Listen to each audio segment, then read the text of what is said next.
Hi, I'm Debbie Ridpath Ohi, children's book author and illustrator, and I'm delighted to introduce you to the 4th episode of 3 and 3 with T, featuring my friend Andrea Mack, who is an educator, author, and book blogger. In each episode, Andrea talks about 3 children's books written or illustrated by a Canadian and how to use them in the classroom with young readers. Be sure to check out Andrea's book blog for more information. So let's get to it.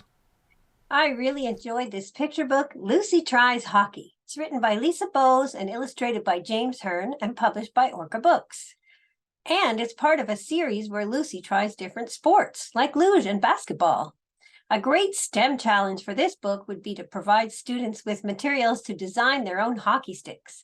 Then they could use tally marks to keep score of their goals when they test out their sticks.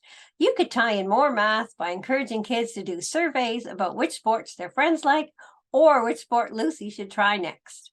All the hockey-related vocabulary was great and something to talk about during a read-aloud. From a social-emotional perspective, Lucy's persistence and the emphasis on practice fits nicely with conversations about what skills students might want to practice themselves. For more ways to use this book in the classroom, you can check out my blog at andreamack.com. Here's a delicious middle grade book about a determined girl. Alice FLECK'S Recipes for Disaster was written by Rachelle Delaney, and the cover art is by Morgan Goble. This book is a mystery and a cooking competition, and it has lots of possibilities for getting kids interested in reading and learning. Kids could create their own mystery by choosing a favorite recipe and inventing clues for the ingredients so their friends could try to guess the recipe they chose. Another fun activity might be to film a commercial for the culinary combat reality show in the story, or a reality show of their own choice. Rachelle Delaney, the author, has lots of resources to explore on her website. And if you go to my blog at andreamack.com, you'll find a link to an infomercial by Tundra and Puffin Canada, where the author talks about the book and her research into Victorian history. Always great for students to learn about the inside scoop behind the story. Our bonus book today is another middle grade mystery with an adventurous girl. It's called NIKKI Tesla and the Fellowship of the BLING. It's written by Jess, Keating and illustrated by Lacey Martin. It's published by Scholastic Press, and it's part of a series called The Elements of Genius.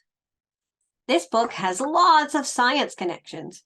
Kids could research the scientists that inspired the characters and the stories. And another fun activity for this book might be to create art to show the worlds from a ferret or other small pets' perspective. Kids might enjoy thinking about what they might do to test a ring with unknown powers. Check out my blog for more details. It's 3 and 3. And T, we hope you enjoyed our episode of 3 and 3 with T. Be sure to check out Andrea's book blog for her reviews and classroom activities for the books she talked about in this episode, as well as many more. If you enjoyed this episode, we'd really appreciate it if you could let others know. Until next time, keep reading. It's 3 and 3. And T.